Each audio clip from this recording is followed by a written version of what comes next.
Alan Lund Company looks forward to seeing you at Matt's in March.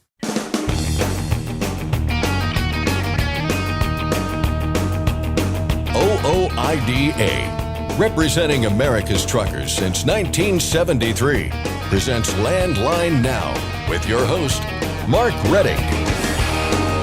The Owner-Operator Independent Drivers Association is calling on the Commercial Vehicle Safety Alliance to restart enforcement of English proficiency regulations as part of its out-of-service criteria.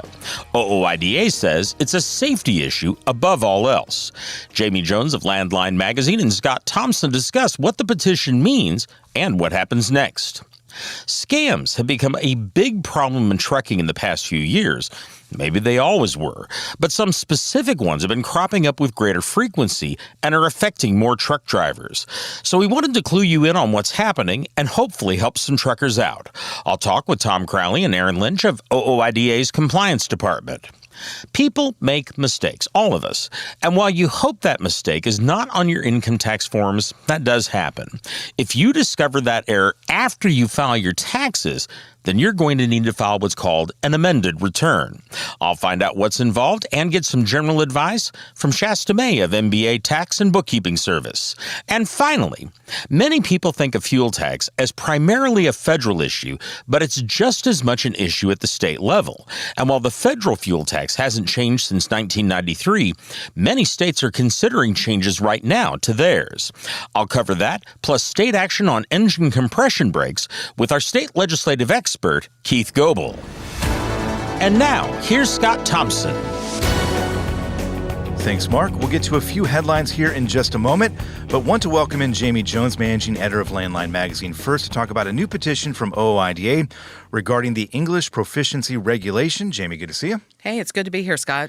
So it's no secret that there's been a lot of talk recently about that English proficiency requirement in trucking. We should probably start with just what that requirement is before we get into the latest here, because that's kind of the origin of all of this. Yeah, it really is. And just to kind of frame it up on why this is even fired up as an issue, we've seen it so many times over the years that when freight rates go down, everybody from owner-operators to the mega fleets are looking to maximize their profits any way they can. And what we're seeing is a lot of the bigger carriers are taking those shortcuts. They're cutting corners. They're doing what they can.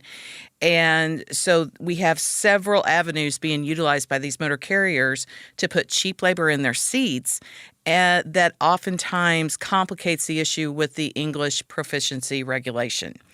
So back to your question, this all goes down to a regulation that's on the books, 391.11B2. And it says that a driver has to be able to read and speak the English language sufficiently to converse with the general public, to understand highway traffic signs and signals in the English language, to respond to official inquiries, and to make entries on reports and records. Now, Right. It's not a new regulation. Right. It's been around for a long time. Yes. For decades. Yeah, since 1936. Yeah. And really, you go back and track through the regulation, there haven't been significant changes. This has been an issue for for decades. Right. But part of the issue, I think, around this is that CVSA has relaxed their out-of-service criteria a bit with relation to this, right? Absolutely. That's kind of I think the you're next being chapter kind here. with relaxed. Yes. So in 2005, CVSA voted to make non-compliance with the English proficiency standard an out-of-service order. So if you were caught on the roadside and couldn't, handle a roadside inspection, couldn't do these things, you were going to be put out of service until your motor carrier could send a qualified driver to retrieve you in the truck. Right. So that's how it went. So they kept that on the books for a whole 10 years until 2015. And what we saw that year, Doug Morris actually reported to the OOIDA Board of Directors, because he attends these CVSA meetings, that the regulation, the English proficiency regulation, resulted in over 101,000 violations. That's a lot. That's a lot, Yeah. yeah. But only 4,000 and some change were actually put out of service. So rather than try and beef up that number, CVSA voted to remove the English proficiency regulation from the out of service criteria. So Right. starting in 2015, It's just not even fair considered. game. Yeah. Yeah.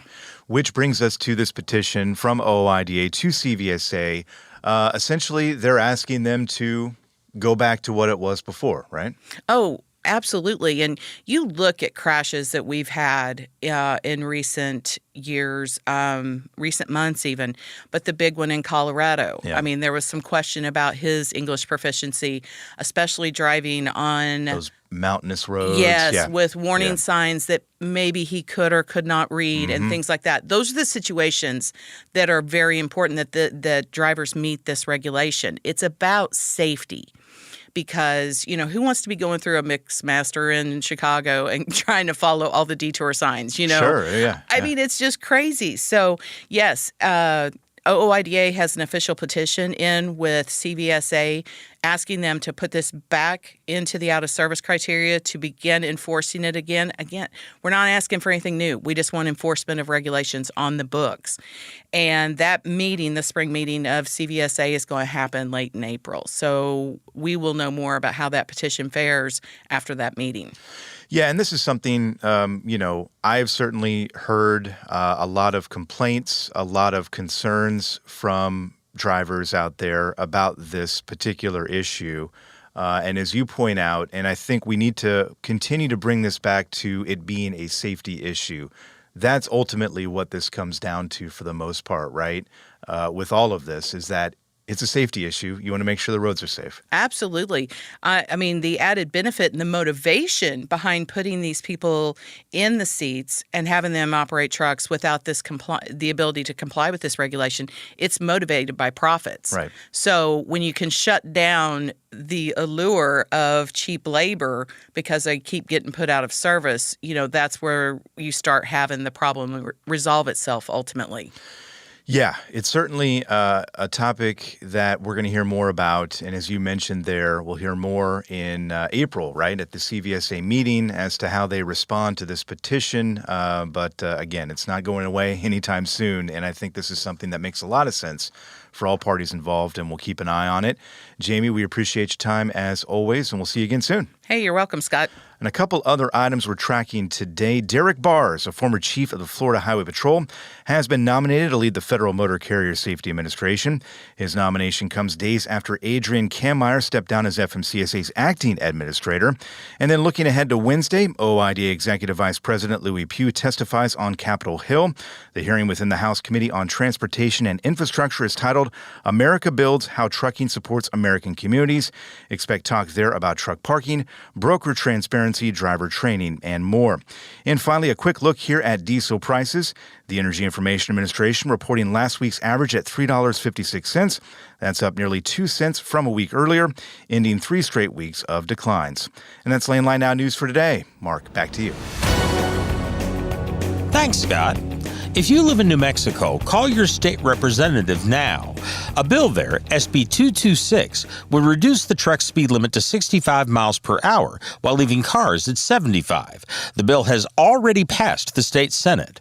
We'll have a link at our website, landlinenow.com, to where you can look up your state lawmakers' contact information, or you can call 505-986-4300. Starting Thursday, Marty Ellis and OOIDA's tour truck, The Spirit of the American Trucker, will be at the Mid-America Trucking Show. That takes place at the Kentucky Expo Center in Louisville. Stop in, say hi to Marty, and join OOIDA for a $10 discount.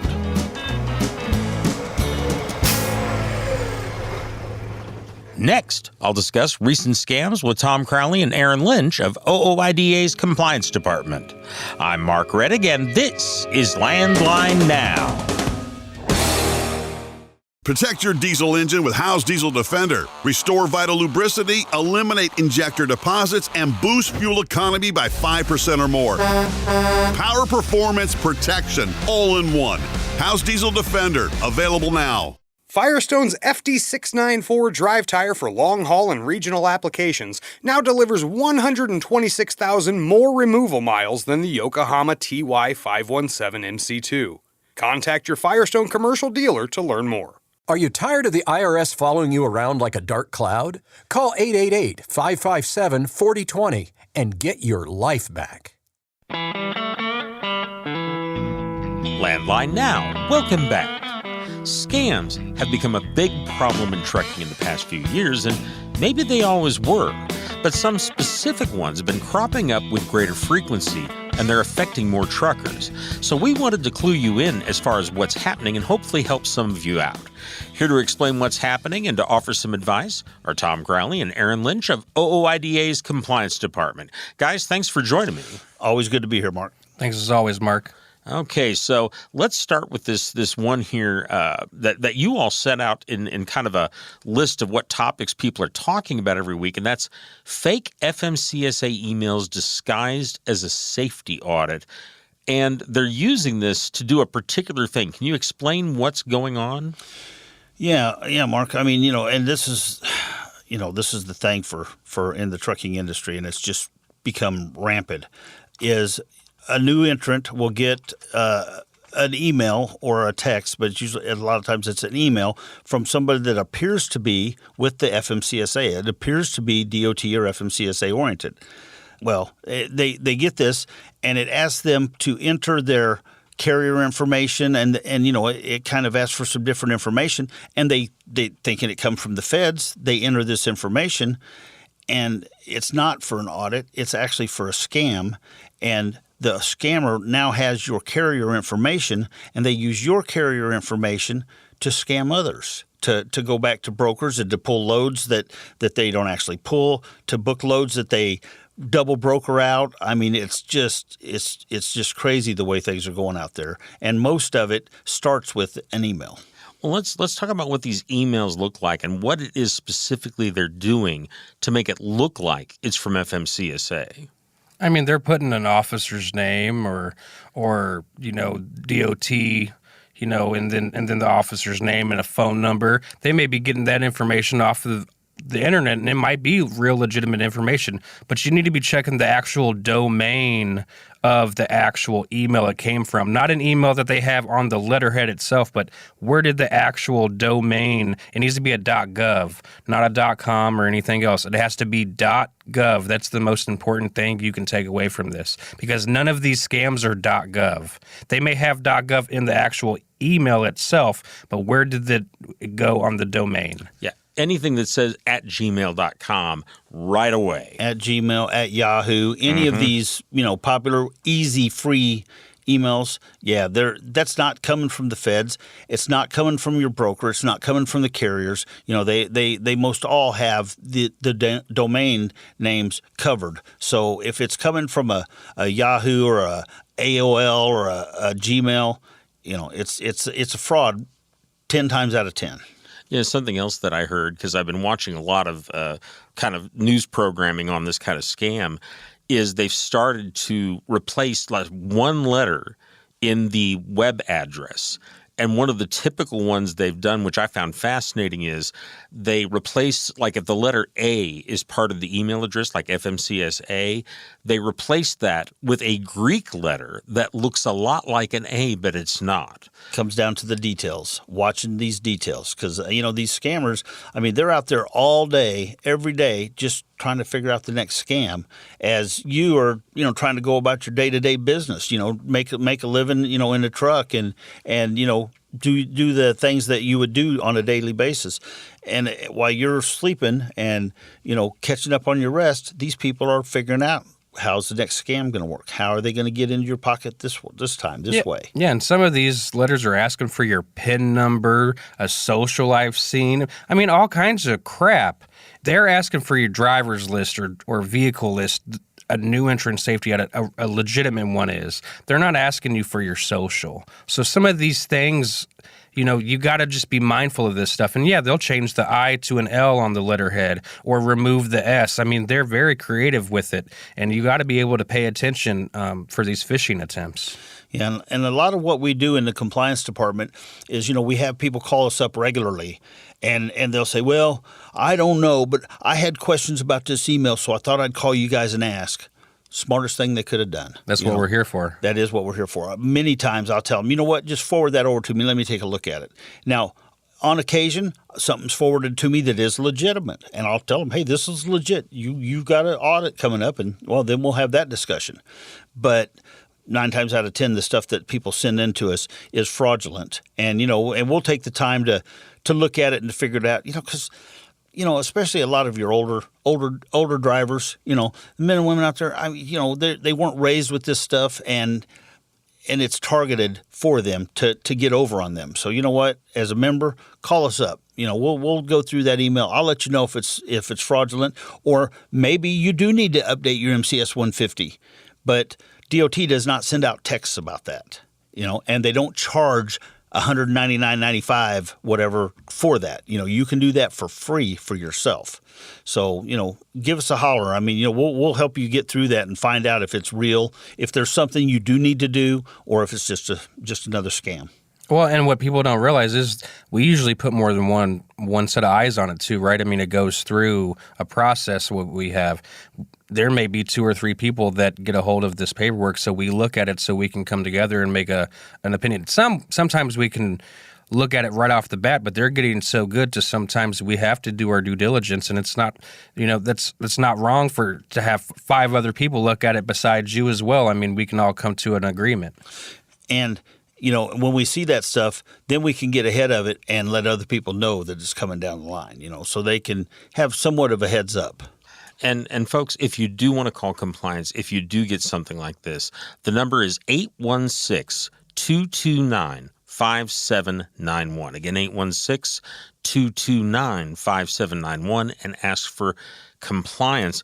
And, you guys mentioned something there a moment ago, and I think it's really important. I mean, we're talking about this scam where they're trying to steal your authority information, but a lot of these are scams where they make it look like it's FMCSA so they can charge you for a service the FMCSA will let you do for free.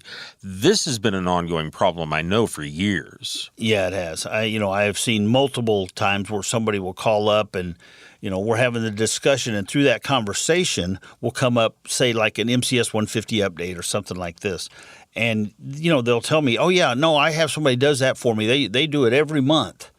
Charge me $199 a month. I'm like, every month. Now, the FMCSA will let you update it every month. That's not a problem. It's not necessary. But it's that these scammers put you on this auto renewal, and they will charge you every month to update your MCS 150.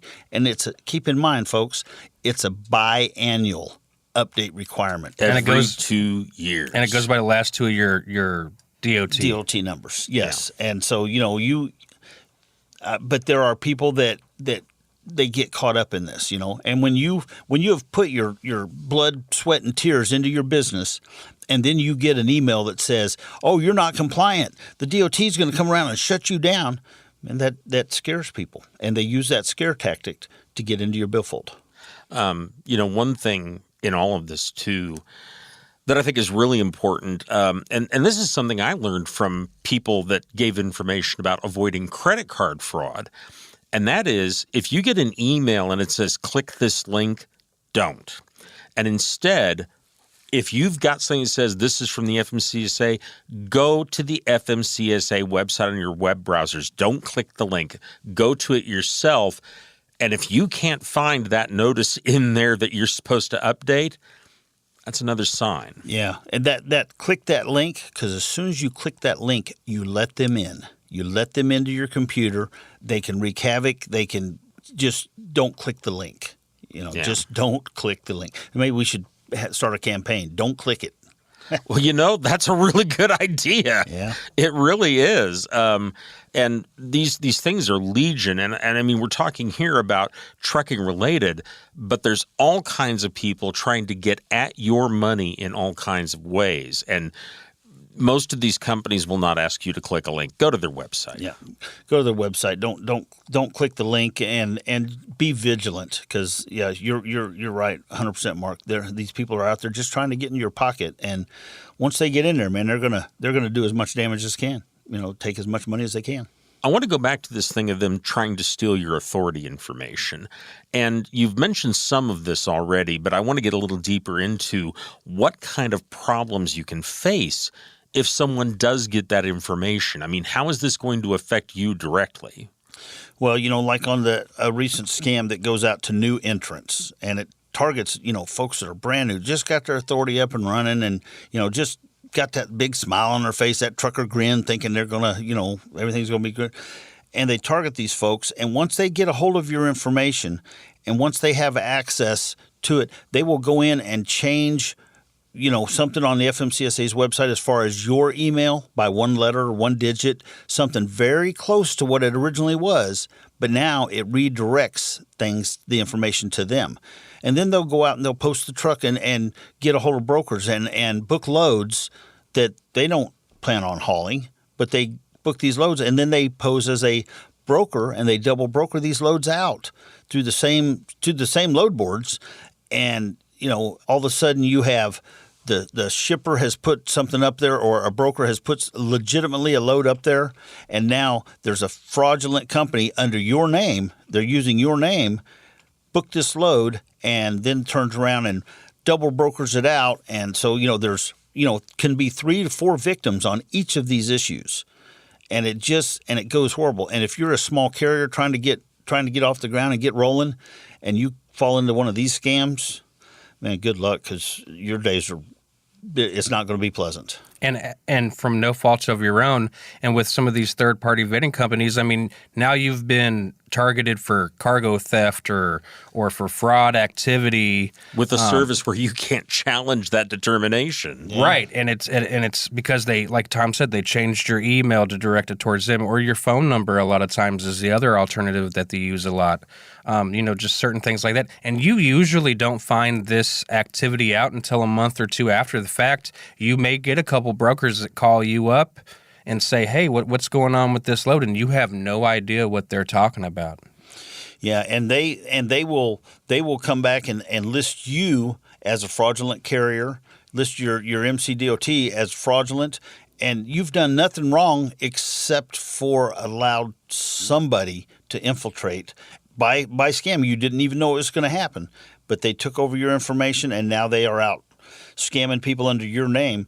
And the other brokers out there, they're not overly concerned about making sure that they get this right. They'll just put everybody on a DNU list, do not use, and just go on about it. Yeah, good luck booking loads from now on. I mean, your business can be crushed in the matter of 30 days. Yeah. We've only got about a minute left here, guys. What do you do if this happens? Well, I mean, the FMCSA, they have on their website, they have a list of stuff. It starts out with getting a hold of your local law enforcement, writing a police report, getting some information done there. Then you move up to the NCCDB, you make a complaint there. Then you move up to the OIG, Office of Inspector General, and make a complaint there. And you just keep climbing that rope. But, you can make all these complaints and you're still done. You're still out of business. There's nobody out there that is going to fix this for you. I'll add a couple things, too.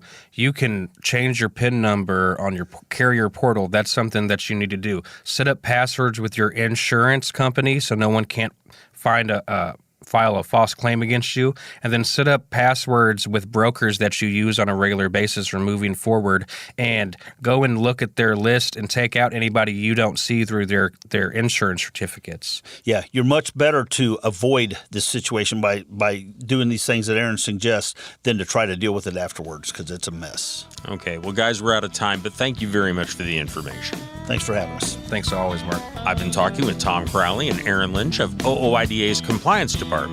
Landline Now will be back in a moment.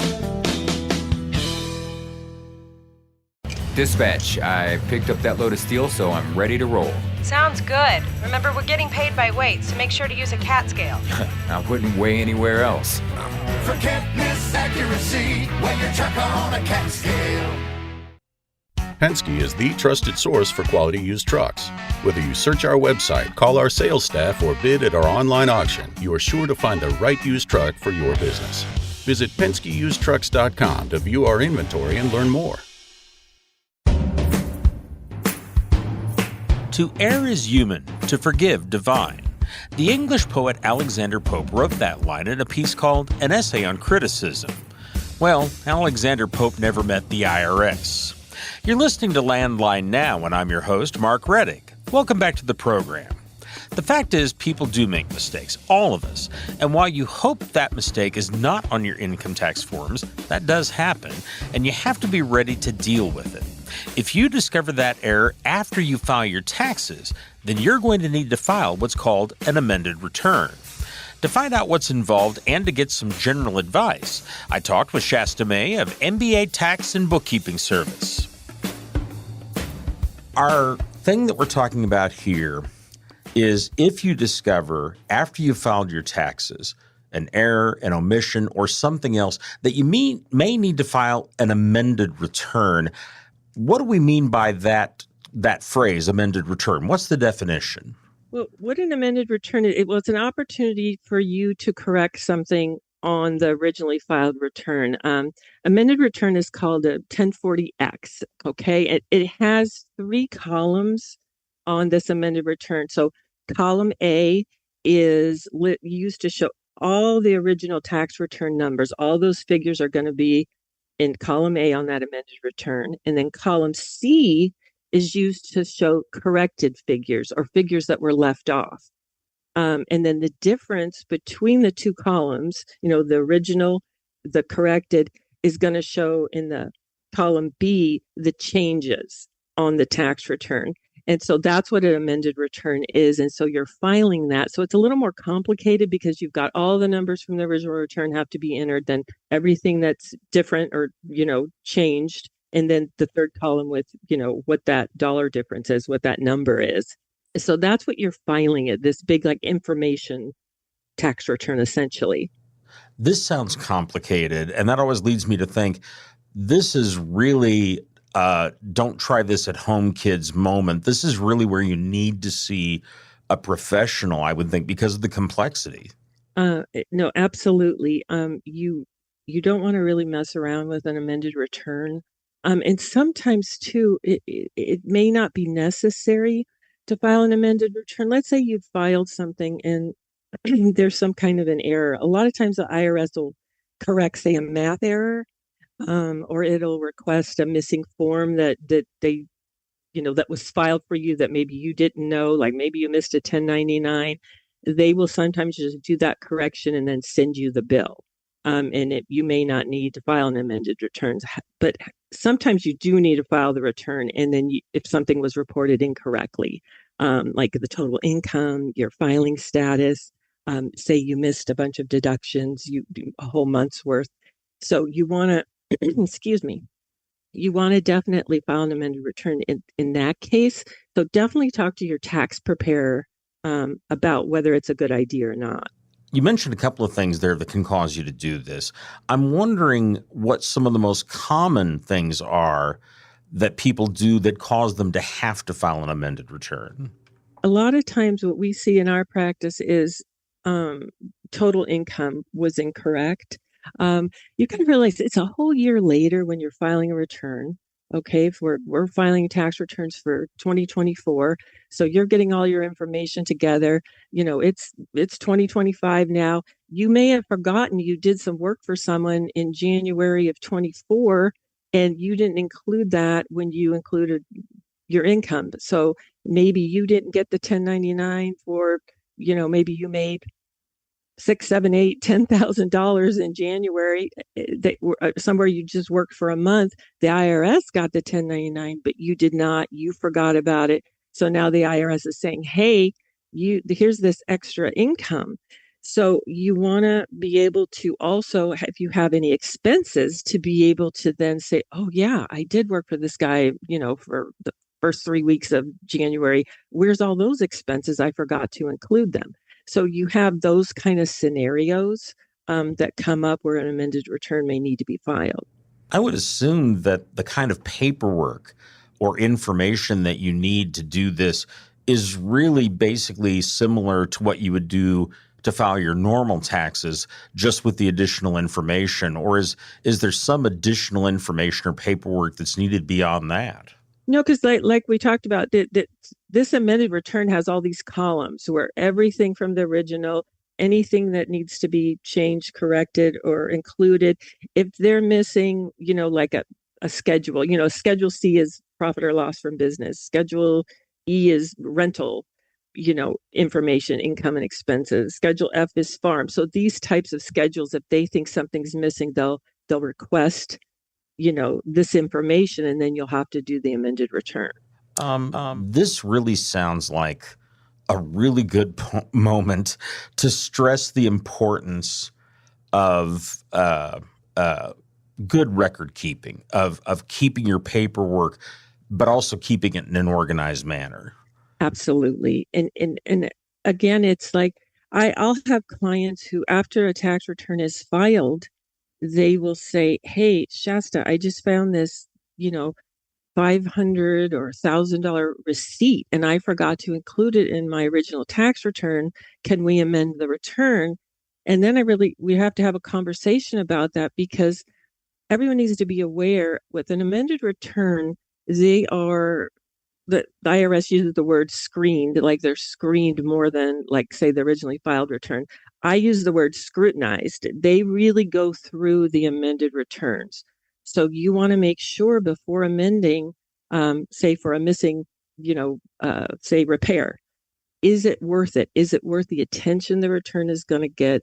And is it worth the tax savings? And, you have to look at the risk versus the tax savings. So if you have let's say you have $1,000 receipt that you forgot to include. So it's not that you're going to save an additional $1,000. It's the tax savings. So most of our clients are in, say, the 12% tax bracket. So $1,000 receipt equates to, say, 120 in tax savings. Now, if it's my error on a return, I'm going to do that amended return for free. If it's your error on the return, there's going to be a fee involved doing an amended return. So you're going to have to say, okay, I'm going to save an additional 120, but my tax preparer is going to charge me, what, 150, 250 for that amended return. So is it really worth it? Because we also know it's going to be really scrutinized. So you have to weigh, the reasons for amending. Sometimes you don't have a choice, you have to amend. But sometimes when, let's say, like with a lost receipt, it would have been so much better if you had that initially, because it's not going to be worth it to amend the return. And I'm going to recommend that the risk is too high and not to do it. And you lost out because you didn't have everything as organized as it should have been. I'm curious about the timing on this, Shasta, because we obviously have deadlines on our regular tax filings, but I would think that there's only so long you can wait before you've got to file an amended return if you're going to do that. Is there a time limit?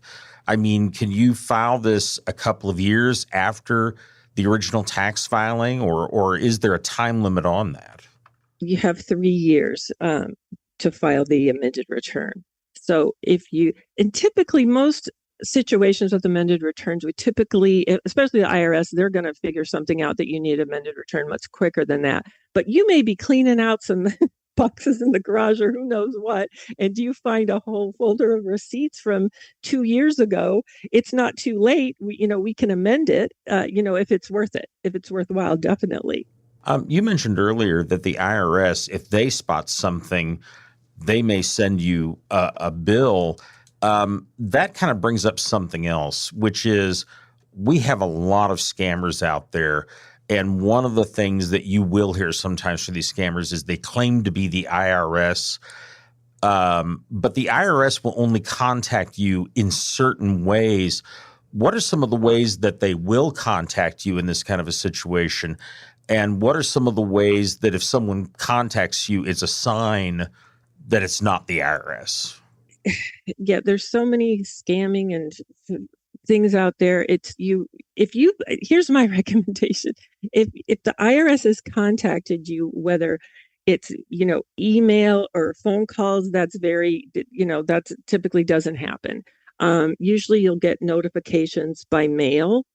So when you get a notification by mail, or if you've gotten some kind of email, some kind of contact, I would definitely, first things first, is contact your tax preparer.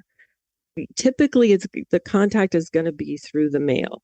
So I don't respond to emails. Ask your tax preparer first. Ask your tax preparer to handle the situation. I've had clients that have been in the midst of IRS problems. And, let's say we're in the middle of negotiating, say, an offer and compromise. And I tell the clients, even if they call you, refer them to our office, because I don't want, they potentially could, in the midst of IRS negotiating, contact a client, but typically that's the only way. And even then, I don't trust it, and I don't want my clients to trust it. I want them to then refer that person to our office, and we'll have the conversation with them. Well, and another thing is the IRS is never going to text you. Oh gosh, no. No, absolutely not. It amazes me that people try that to try and scam people, but they do. I've talked with several people, and in fact, I've received texts like that and just hit the delete button. Yeah, and typically, with these text things, there's threats involved, and that's typically not how the IRS, is gonna. They're not going to threaten you. They're not going to say there's going to be a call to the police or whatever. They're going to send you notifications. There's never going to text. In very rare cases, if you're in the midst of some type of negotiation with the IRS, whether it's an installment agreement or something, they may reach out by phone, but that's because you've submitted your phone number to them. And in those cases, they understand where you don't trust that call and then refer it to your tax preparer. There we go. Shasta, we're getting down to the last minute or so of the time we have. Is there any other consideration or any other factor involved in these amended returns that people need to be aware of or keep in mind? I would just say again, you and your tax preparer are a team. If you get any kind of notices from the IRS regarding missing information, if you find something you forgot to include, absolutely, the first call should be to your tax preparer so they can review everything and help you make the determination do we need to do this? Do we not need to do it? If we do need to do it, is it worth, the risk versus benefit? So definitely have the talk with your tax team before you make any decisions or do anything on your own. We're here to help you. Fantastic. Shasta, thank you so much for all the information. We really appreciate it, and hopefully we helped some folks. I hope so. And thank you so much for having me on the show. I've been talking with Shasta May of MBA Tax and Bookkeeping Service about what's involved in filing an amended return. If you have questions about this or other tax matters, you can contact Shasta May by calling 1-888-407-1669, by email at smay@mbataxhelp.com, or by going to the company's website, mbataxhelp.com. Again, that phone number is 1-888-407-1669. The email address is smay@mbataxhelp.com, and the company's website is mbataxhelp.com. And we'll have all that information on our website, landlinenow.com. Just click on the photo or headline at the top of the page, and you'll find all the email addresses, website links, and phone numbers we mention on the show, plus links to related articles. Again, that's at landlinenow.com. I'm Mark Reddick, and this is Landline Now. At Truck Stop, we built a better load board for carriers like you. Sign up today and access over 600,000 loads on the most trusted online load board. Learn why the best in the business rely on Truck Stop to make more money and start driving your profit today. Capital Reman, the leader in remanufactured diesel engines and components, has partnered with OOIDA to offer exclusive member benefits. Visit capitalreman.com today to support America's transportation industry and take advantage of your benefits. Since you started, what you've loved about trucking is the freedom. Heading out on your favorite route, a good driving song, and thinking about truck insurance. Well, maybe not that last one. That's why we're here. At OOIDA, we have a full range of truck insurance products, expert advice, and great customer service, helping you get the right coverage for your operation. Go to OOIDA.com, because your job is to drive. Our job is to help with everything else. Landline Now. Welcome back. Many people think of fuel tax as primarily a federal issue, but it's just as much of an issue on the state level. And while the federal fuel tax hasn't changed since 1993, many states have made changes to theirs. Here to discuss that and states considering bills about engine brakes is Landline Magazine State Legislative Editor Keith Goebel. Keith, how are you doing? Doing all right, Mark. How's it going? Glad to have you here. I'm doing fine. We do have a lot of these states that are adjusting these fuel tax. Are these kind of all over the place? Is there a trend? Is most of it going up, most of it going down? What's kind of the general trend here? The general trend is that it's all over the place. Okay. Yeah, no, I mean, as you would expect, I mean, the majority of it is pursuits to increase tax rates. I mean, that's always the case.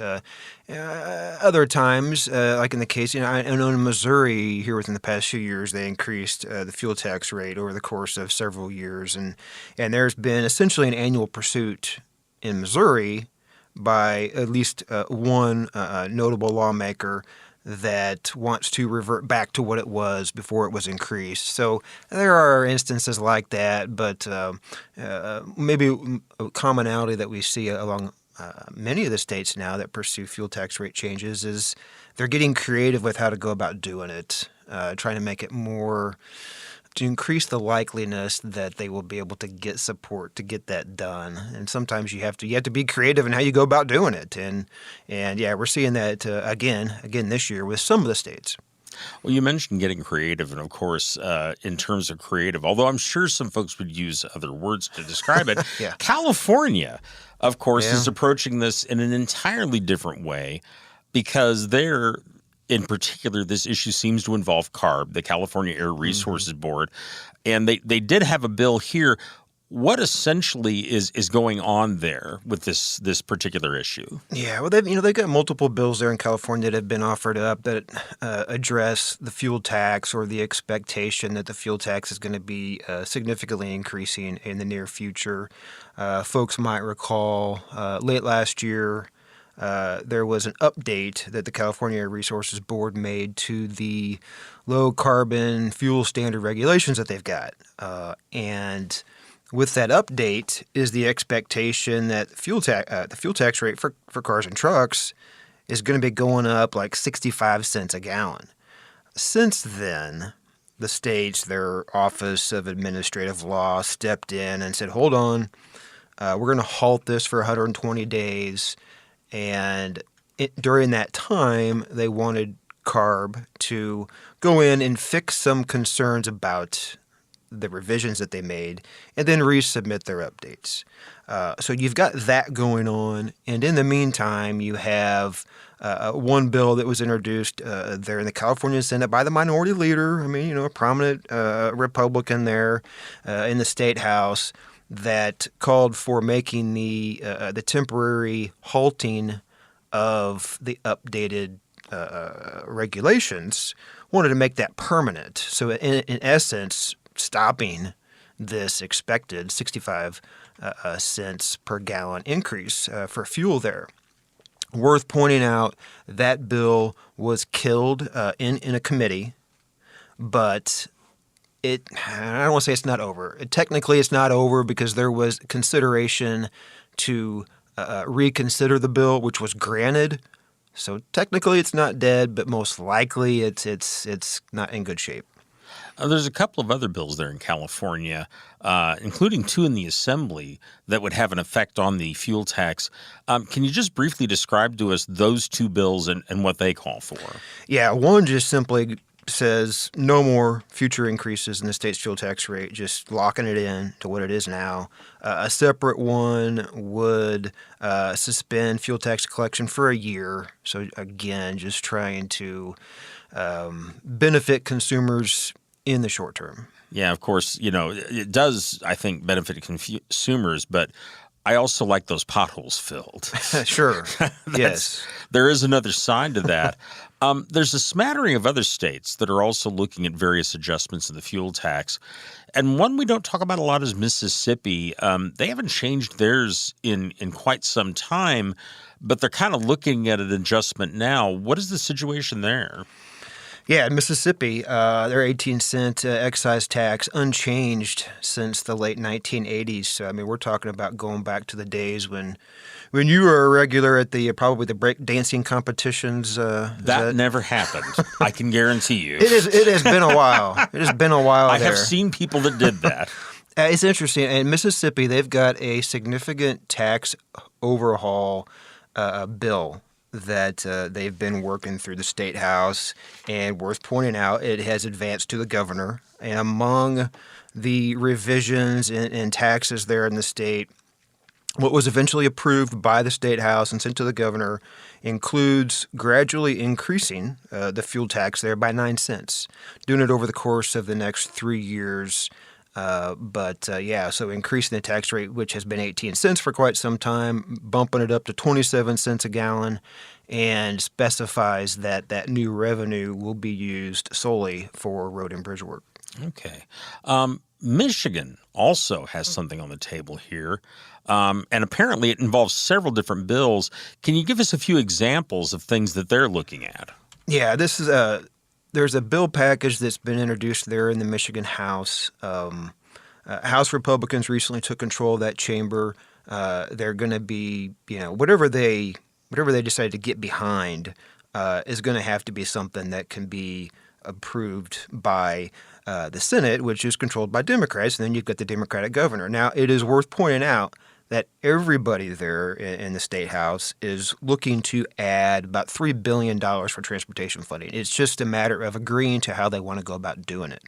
This Michigan House Republican package includes replacing the sales tax that is collected there on fuel purchases, what I think is like 6%. What they're wanting to do, because of the fact there's a portion of the sales tax revenue that's collected on fuel purchases that goes for other purposes. It doesn't stay with transportation. They're wanting to replace that sales tax with the same amount of a standard fuel tax increase. And doing that would result in about a 20 cent per gallon increase to the fuel tax rate. So you'd have about 51 cents per gallon for diesel and gas there in the state. So there is that adjustment in one of the pieces of legislation. But yeah, just kind of moving some tax revenue around. And they're hopeful that that component will be approved by the full legislature and the governor. We've got about a minute or so left here, Keith, and we do have another issue I wanted to get to, although there are several other states looking at fuel tax changes. But one of the other trucking-related issues that's jumping around at various state houses is the use of engine compression brakes, which always seems to be a hot button with local residents. And North Dakota, apparently, which I wouldn't have thought would be a place that would deal with this. Yeah. But they apparently are looking at this. What's being proposed there regarding engine compression brakes? Yeah, this is something that in North Dakota that they have sent to the governor, just simply allowing cities, allowing counties to put in their own restrictions on the use of compression engine brakes. Worth pointing out, the focus here is on those operators who are deemed to be problematic, or I guess as one lawmaker, I think it was referring to them as being jerks, that don't use it for safety purposes. They just use it to, be noisy. Make their presence known. So that really is the focus here. There is a requirement for locals to put up signs so that, that truck drivers know that there would be a fine. Well, Keith, we ran out of time here. There's a lot more we could say about all of this, but appreciate the updates on these issues. Yeah, no problem. I've been talking with Landline Magazine State Legislative Editor Keith Goebel. And folks, you can call your lawmakers, get the contact information at fightingfortruckers.com. That's our show. I'm Mark Reddick, and this is Landline Now. Thanks for listening. Be sure to like and subscribe. If you want more content, go to landline.media to get updated news, information, and archived editions of our show. Once again, that's landline.media. I'm a dad, a son, a husband, wife. I'm a writer, photographer. I farm. I'm a veteran.